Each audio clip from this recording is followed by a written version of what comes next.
Welcome to Money Matters TV. My name is James Chan. I am president of Asia Marketing and Management, a consultancy in Philadelphia that I established in 1983 to help companies sell to the Chinese.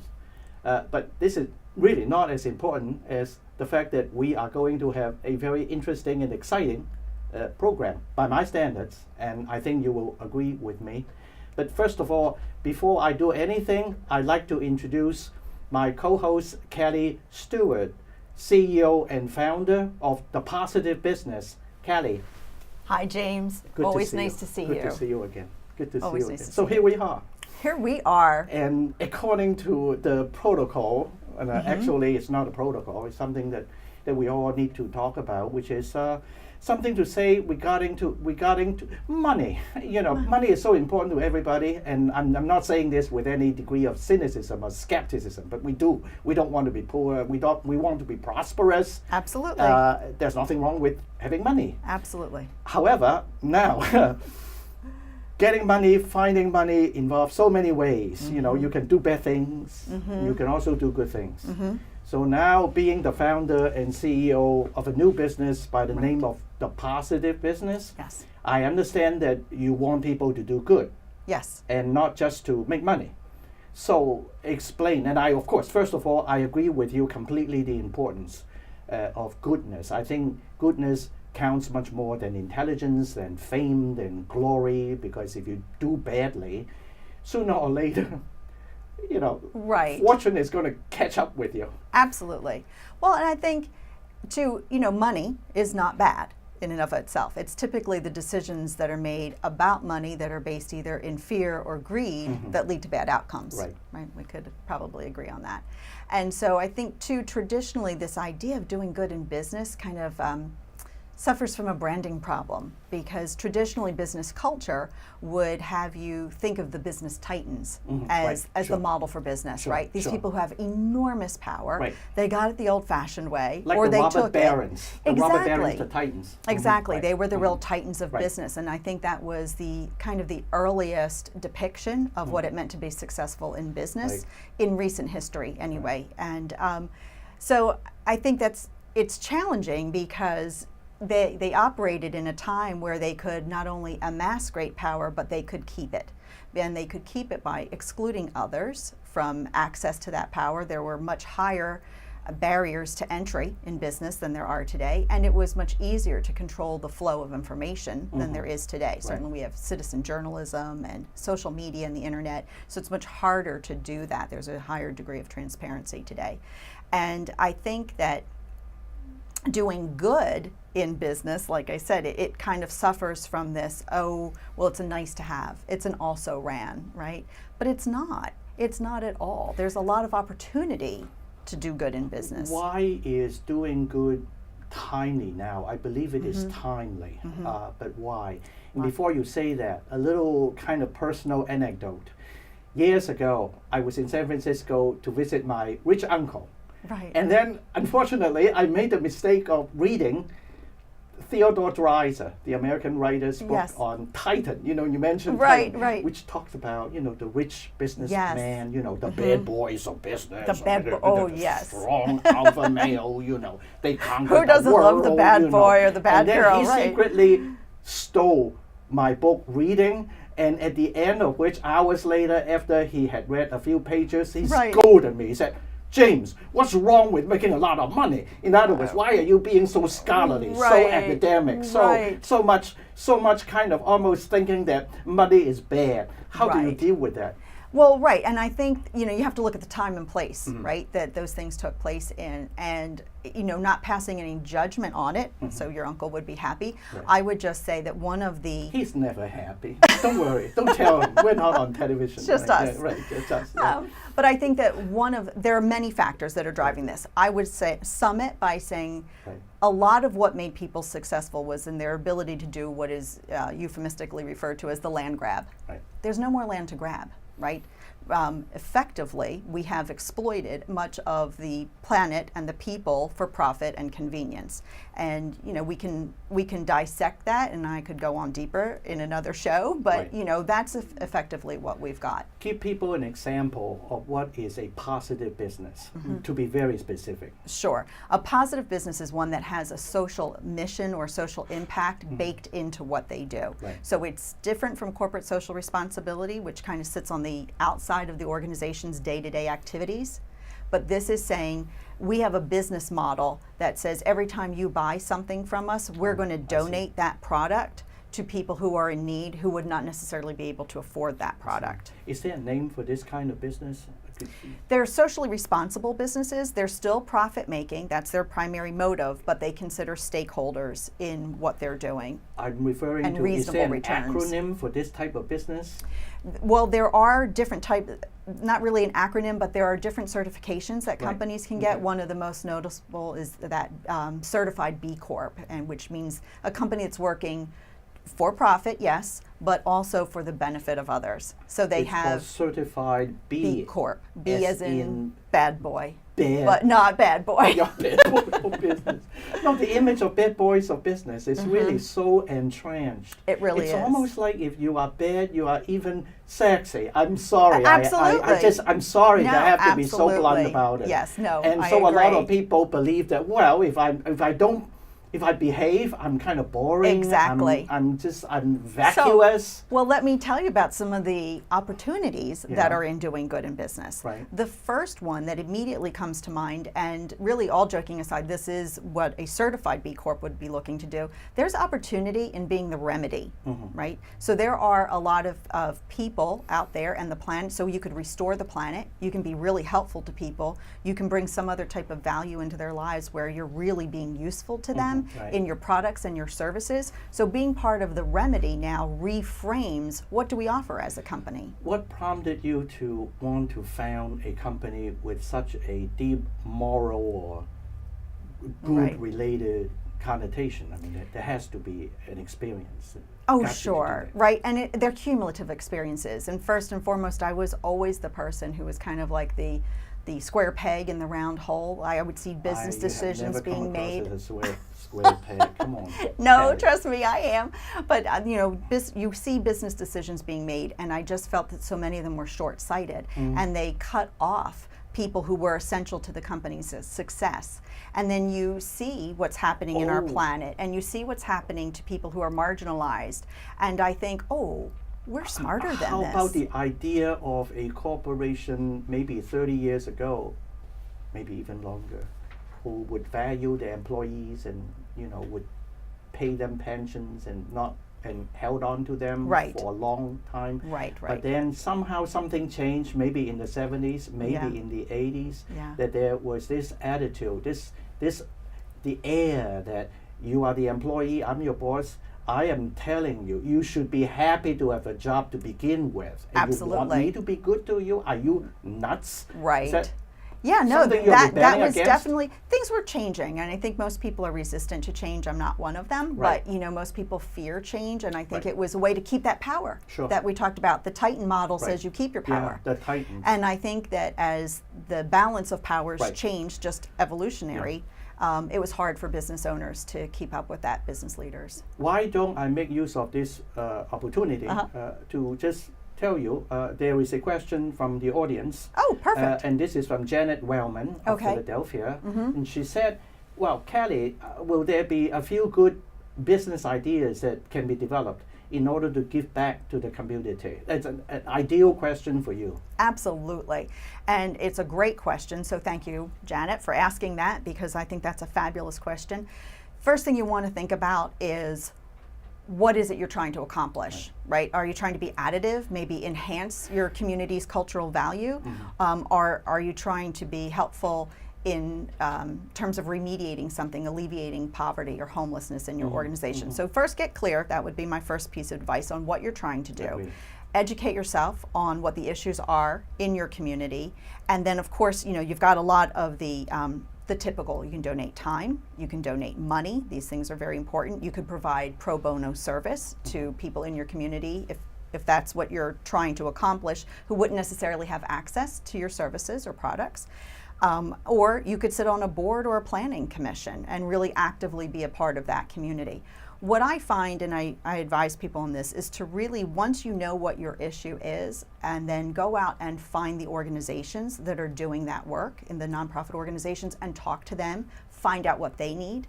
There's a great organization that's based here in Philadelphia, a nonprofit organization called the Center for High Impact Philanthropy. Yeah. I would absolutely advise Janet or anyone who wanted to learn more, excuse me, to go onto their website. They do a great annual giving guide, and they really break it down for people. Can you repeat the name of that organization slowly? I sure can. It's the Center for High Impact Philanthropy, and they're out of the University of Pennsylvania. Very good. Very good. So we want more questions for our program. So this is how you can submit your questions to Money Matters TV. You can have your questions answered on Money Matters. Please go to our website, money-matterstv.com. On our homepage, click on the banner on the right that says Send Us Your Questions. While you're on our website, you can find information about our hosts and guests, as well as show notes and links about this show and past shows. Money Matters is also available as a podcast on iTunes and Stitcher, so you can listen to Money Matters while you're on the go. That website address, again, is money, M-O-N-E-Y, -matters, M-A-T-T-E-R-S, TV.com. Welcome to Money Matters TV again. Again, my name is James Chan with Asia Marketing and Management. It gives me great pleasure to introduce our guest today. Her name is Dr., because she's a physician, MD, Dr. Marion Mass. Marion, nice to see you. Nice to meet you. Such a pleasure. Thank you for having me on. Oh, thank you. It's great to see you on this sunny day, sunny, cool, autumnal day. Perfect description. Yeah, right, with my co-host Kelly. And for the next 10-15 minutes, we have a ton of questions about your company, which I understand the name is actually the name of a website, or looks like a website. It should be a website. It is a website. By the name of practicingphysicians.org. Exactly. Tell us more about what is practicingphysicians.org. Yes.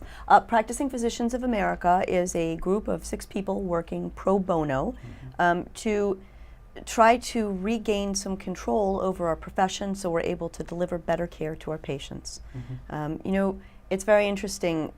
In medicine, we do our 4 years of training in college or 4 years of training in medical school, and anywhere between 3 and 12 years of training residency. A lot of training. And I think it's patently obvious to many Americans over the years that very often their physicians are not able to give them the time that they need. They're not able to give them always what they need. They can't necessarily advocate and get the patients the tests that they need, the medications that they need, and certainly all of it is costing a lot more. And over time, physicians and patients are really, we're the bottom of the scale in who's controlling the healthcare landscape. Interesting. And it's frustrating as a physician to have to go back and tell your patient what you can't do for them after all this training, but it's got to be so much more frustrating for the patient. And yet at the same time, as we talked about earlier, that the cost of drug, the cost of healthcare have been rising over the past few decades. Patients tell people are the statistics, just a few absolutely. statistics. Patients are paying more and getting less. Okay. They all know they're paying more. Right. But if you look at healthcare since the 1970s, the costs have gone up roughly 4 times. When you dissect it down, and it gets to the specific problem we're going to discuss, but when you dissect it down, healthcare costs up 4 times, hospital costs, intrinsically tied in what we're going to talk about, up 10 times. And pharmaceutical costs, do you want to guess, or should I tell you? I'm afraid to guess. A staggering 133 times. So when you're, one of the big projects that we have at Practicing Physicians of America is to dissect the cost drivers. So if we're going to dissect the cost drivers, we should really be paying attention to hospital costs and pharmaceutical costs. Wow, that's a lot to digest right in there. So what led you to this specific work, or how do you do? I've got so many questions I can't even settle on one. How do you do? Let's do with that. How do you separate those costs? How do you Well, dive actually, into this. we'll get to your first question. How Okay. did I get Yeah. involved with this? So, Practicing Physicians of America works with a lot of other grassroots physician-led groups that are Okay. trying to improve care for our patients. Which is great to know that's happening. This is national, right? Not just Yes. local, not Yes. Philadelphia, national. Absolutely. Okay. In fact, we've Right. our board has been published in multiple Okay, places. fine. Philadelphia Just to make Inquirer. sure it's yes, national. exactly. Mm-hmm. So in any case, a group approached me called Physicians Against Drug Shortages and said, "We've read some of your stuff. We've looked at your website. We hear you know a lot of physicians around the country. We want to bring an issue to your attention." And Okay. I had at that point already been involved, very active in healthcare reform, have gone to Washington, D.C., done a lot of reading, very self-taught, engaged with a lot of people. I had never heard of the issue they were bringing up to me, the issue of legalized kickbacks in two big industries in America. Legalized kickbacks. Legalized Sounds like kickbacks. a, what's the word? Racketeering? An oxymoron, or it's a right, just right. self-contradicting Yes. concept. Legalized kickback? There's two industries in the United States that have the right to legalize kickbacks, and they're the industries that are controlling the pharmaceutical outpatient prescription market and the industry that is controlling the hospital supply chain. And do they actually call them kickbacks? Yeah. No, they What like a- to- What a funny word. They like to Right. give it a euphemism. They Okay. call them rebates. Okay. Rebates. Rebates. Doesn't rebate make you think that it's going back to the yeah, patient? Yeah, it smells Right. fishy. Yes. I don't think the Yeah, money's going no, back to yeah, the patient. Right, yeah, right. Right. No, it's yeah, okay. Well, but that's just amazing. Why do they do that? Why does the system allow legalized kickbacks? Well, you'd have to take back to the history. So initially, pharmacy benefit managers were groups that were contracted by insurance companies to administrate the benefits for prescription drugs. Right. So Okay. that is one of those two industries. And currently, there's three large companies in America that control 70% of prescription drugs. CVS Caremark, Express Scripts, and Optum. Three big companies, 70%. So the other portion is the group purchasing organizations. They control 90% of the entire hospital supply chain. Everything tangible you see in a hospital, not just the medications, although that's a huge part of it. Drugs, solutions, simple things like sterile saline water, bedpans, devices. If it's in a hospital and you can touch it, Right. it probably got there through the group purchasing organizations that control the hospital supply chain. Wow, I At did one not know that. point, group purchasing organizations worked much like Costco.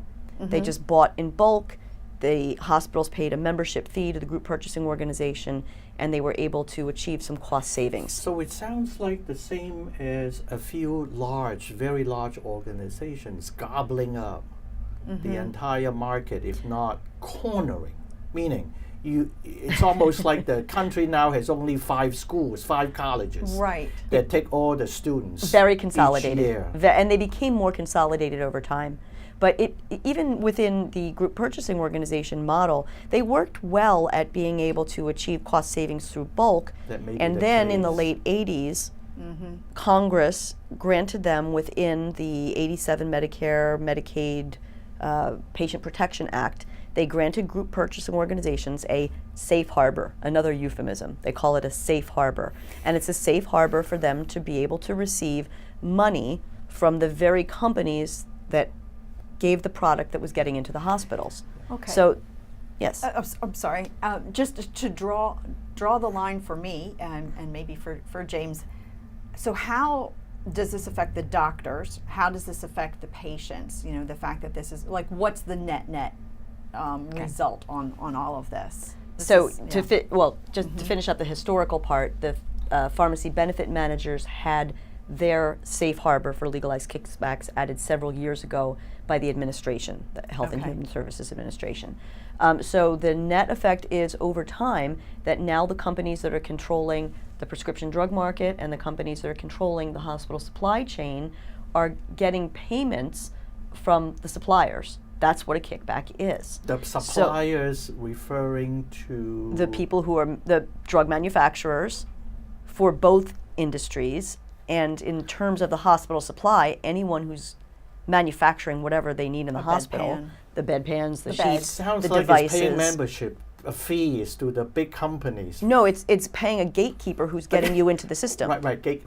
Yes. Better. That's Yes. a better. Yeah, I That- understand that better. Yeah, right. Good. Paying the gatekeepers. Yes, they're paying and the there are only a gatekeepers. few big gatekeepers. That's what you're saying. 4 big GPOs, 3 big PBMs. Oh, Oh, what's good a initials, GPO? right? Exactly. GPOs, the group purchasing organizations. Okay. They're the ones that control the hospital supply chain. Oh my God. PBMs, pharmacy benefit managers.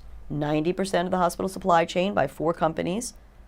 75% of the prescription drug market by 3 companies. They both have the right to receive kickbacks. So sounds like they are the door guards to like drug heaven or Correct. hospital heaven. And there's been some work by independent consultants, and when they look at this, because the kickbacks are getting paid, there's a down cost eventually. I am very uncomfortable with the word kickback, particularly in my business, which is related to China. You know, kickback is such a dirty word, like absolutely dirty, illegal. Nobody wants to mention it. Well, They but maybe call it we a should be rebate. mentioning it. Yeah. But with some independent consultant work, it looks Right. like it's costing Right. United States patients roughly $200 billion a year. And the government doesn't do anything about it? Marion, I'm sorry I asked such a simpleton question, but I feel compelled. They have retained the kickbacks, and there are people who defend the kickbacks as part of a system that's too complex for us all to understand. Now, it could be true that group purchasing organizations could save money for hospitals and that pharmacy benefit managers can save money for insurance companies, but why should they have the right to receive legalized kickbacks? It's a conflict of interest, number one, because those pharmacy benefit managers are deciding what medications are going on everyone's formularies. So is that part of the work then that you're doing? Right, exactly. Is to help to expose this. a part of the drug shortage then is that there are medicines that could be helpful to patients that aren't getting into hospitals because it's not part of the So secret sauce of what has happened over time, and there's a lack of transparency in they the can't get system. access, right. So, you know, if you're allowed to pay the GPOs and the PBMs money, this supposed kickback that they call a rebate, Right. if you're allowed to pay them, they aren't prosecuted for it. It would seem to me that we should know what's really in those contracts and what we believe has happened over time. This is the 6-year work of the Physicians Against Drug Shortages that we're working with at Practicing Physicians of America. What we believe has happened over time, and even the big pharma is becoming a little bit more transparent about this. The amount of the kickback has gone up and up and up, so that the cost to get into the system is more and more. And we started to see drug shortages because companies were, if you paid enough, maybe you could just achieve the sole source contract and be the only manufacturer of a given drug or solution. So if you look right now on the FDA's website, you can go look up FDA. There's an Right. entire section on drug shortages. We didn't start to see drug shortages until several years after these kickbacks passed. And the drug shortages, there's roughly 150 right now. Common drugs and solutions, and most of them are generics.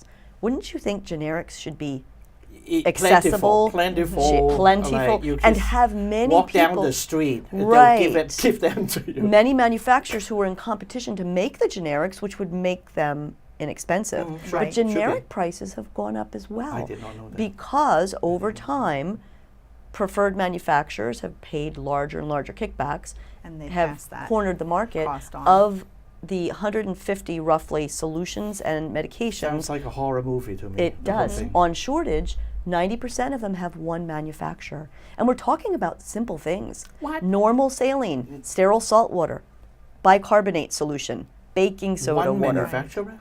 One manufacturer for 90% of the things in shortage. Sounds like And then, of monopoly course, to me. if something is in shortage, do you charge less for it or more for More it? for it. for it. more Absolutely. more for it. So if someone wants to go Basic online economics. and look up $546 right, for a bag of yeah, normal saline, you'll discover that salt water, which you should be able to make for $10 a bag, at Right. some portions, hospitals have to pay $546 So a bag for it. To reduce a complex situation Wow. into one simple short sentence, how would practicingphysicians.org help right. in a simple short sentence? Well, and we do this, call for the repeal of the safe harbor for GPOs and PBMs to have legalized kickbacks. Okay. We're not getting rid of these companies. They can Right. continue to do what they were doing. Sure. They just don't deserve the right to legalize kickbacks. Do you feel you're making progress in that area? You've been at this for a while. The positive business, the practical optimist in me, at versus- least, would like to know that, Right. tell me, end it on the good note. Tell me what is happening. What do you see that could be We've progress? made more and more congressional members, Oh, I see. Congress and Senate members aware of this issue. Okay. Some of them are quite surprised. I think they're a Sure. little fearful because, as you could guess, if you're costing a system $200 billion a year with a single, simple right that you have, you're probably making a lot more money. Right. So, and you're certainly donating a lot of it to Congress. So in a way, she's running a positive business. She That's is. a model. Yes, Yeah, right. Well, right. there's a very large Right, social yeah, mission right. attached to what you're right, doing, right. and I think it's fabulous. But Well, of it may- course, because right. if you look at it from the patient's perspective, right now insulin costs Yes. roughly $400 a month for patients. Right. Think of how many patients in America have diabetes. But Right. you're not. But It's you're an not a epidemic. lobbying organization, right? You're not lobbying. You're just. We're calling lobbying with people- information. We're lobbying with information. Advocacy. Yes. What you're Okay. saying? And by the way, there's already a bill written.